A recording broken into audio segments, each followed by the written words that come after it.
അസ്സാം വലൈക്കും. നമ്മുടെ മതഗ്രന്ഥങ്ങൾ നമുക്ക് ഏറ്റവും നല്ല വഴി പറഞ്ഞു തരുന്നുണ്ട്, അല്ലെങ്കിൽ ഏതാണ് നമ്മൾ സ്വീകരിക്കേണ്ടത്, ഏതാണ് സത്യത്തിന്റെ വഴി എന്ന് പറഞ്ഞു തരുന്നുണ്ട്. അപ്പൊ ആദ്യം നമ്മുടെ ഗ്രന്ഥത്തിലേക്ക് ഒന്ന് നോക്കണം.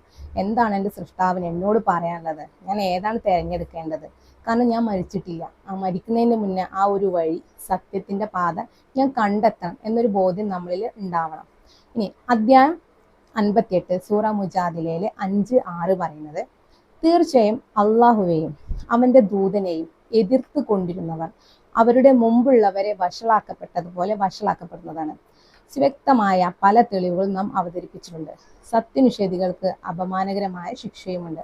ഇവിടെ പറയുന്നുണ്ട്, വ്യക്തമായ തെളിവുകൾ ഞാൻ നൽകിയിട്ടുണ്ട്, എന്നിട്ടും സത്യത്തെ നിഷേധിക്കുന്നവർക്കാണ് ഈ ശിക്ഷയെ പറ്റിയുള്ള താക്കീത് കൊടുക്കുന്നത്. അപ്പൊ നമ്മളെ മതഗ്രന്ഥങ്ങളിലൊക്കെ സത്യങ്ങൾ വെളിപ്പെടുത്തിയിട്ടുണ്ട്. യഥാർത്ഥ സൃഷ്ടാവ് ആരാണ്, ഏതാണ് സത്യത്തിന്റെ മാർഗം, ഏതാണ് സത്യത്തിന്റെ വഴി എന്ന് പറയുന്നുണ്ട്. പക്ഷെ അതൊക്കെ മനസ്സിലാക്കാതെയാണ് ഇന്നും സമൂഹത്തിൽ ജീവിച്ചുകൊണ്ടിരിക്കുന്ന പലരും. അപ്പോൾ അത് നമ്മൾ ആദ്യം, നമ്മുടെ ലക്ഷ്യം എന്താ, നമ്മൾ ഏത് വഴി എത്തേണ്ടതെന്നുള്ള ആ ഒരു ഇതിലേക്ക് നമ്മൾ എത്തണം.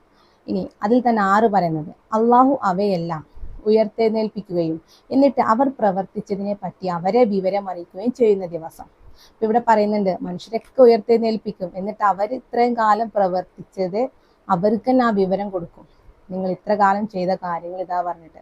അപ്പോൾ ആ സമയം അള്ളാഹു അത് തിട്ടപ്പെടുത്തുകയും അവരത് മറന്നു പോവുകയും ചെയ്യും. അള്ളാഹു ഏത് കാര്യത്തിനും സാക്ഷിയാവുന്നു. അപ്പോൾ അള്ളാഹു നമ്മളെ കാര്യങ്ങളൊക്കെ നമുക്ക് വ്യക്തമാക്കി കാണിച്ചിരും. നമ്മൾ ഇത്ര കാലം ചെയ്ത തെറ്റുകളും ശരിയും. പക്ഷെ അതിലധികം നമ്മൾ മറന്നു പോയിട്ടുണ്ടാവും. കാരണം നമുക്ക് ഓർമ്മ ഉണ്ടാവണമെന്നില്ല. കാരണം കഴിഞ്ഞു പോയ കാര്യങ്ങൾ, ഇപ്പോൾ ഉദാഹരണം പറയാനുണ്ടെങ്കിൽ ഒരു 10 വർഷം ബാക്കിലോട്ട് നമ്മൾ സഞ്ചരിക്കുകയാണെങ്കിൽ അതിനുശേഷമുള്ള ഒരു വർഷത്തിലെ കാര്യങ്ങൾ വ്യക്തമായിട്ട് നമ്മളോടൊന്ന് നോട്ട് ചെയ്യാൻ പറഞ്ഞാൽ നമ്മൾ ഏറി വന്നാൽ 2-3 പേജിൽ ഒതുക്കാനുള്ളത് നമ്മളെ മെമ്മറിയിൽ ഉണ്ടാവുള്ളൂ.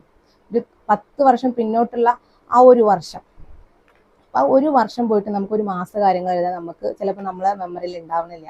പക്ഷെ നമ്മൾ എന്തെങ്കിലും വിശേഷപ്പെട്ട കാര്യങ്ങളോ നമുക്ക് മറക്കാൻ പറ്റാത്ത എന്തെങ്കിലും ഉണ്ടെങ്കിൽ നമുക്കത് ഓർമ്മയിൽ എടുത്തെഴുതാം.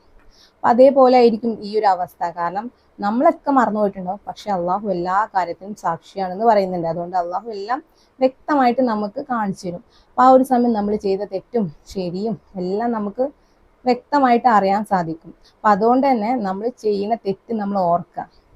നമ്മൾ കാര്യം ചെയ്യുമ്പോൾ അത് ചെയ്യാൻ പാടില്ല, അള്ളാഹു ഇത് കാണുന്നുണ്ട്, ഇത് നോട്ട് ചെയ്യുന്നതിനുള്ള ബോധത്തോടു കൂടിയാണ് നമ്മൾ എന്ത് പ്രവൃത്തി ചെയ്യുമ്പോഴും. തീർച്ചയായിട്ടും അള്ളാഹു നമുക്ക് മുന്നിൽ നാളെ നമ്മുടെ നന്മയും തിന്മയും വെളിപ്പെടുത്തുമെന്ന് വ്യക്തമായിട്ട് ഇവിടെ പറയുന്നുണ്ട്.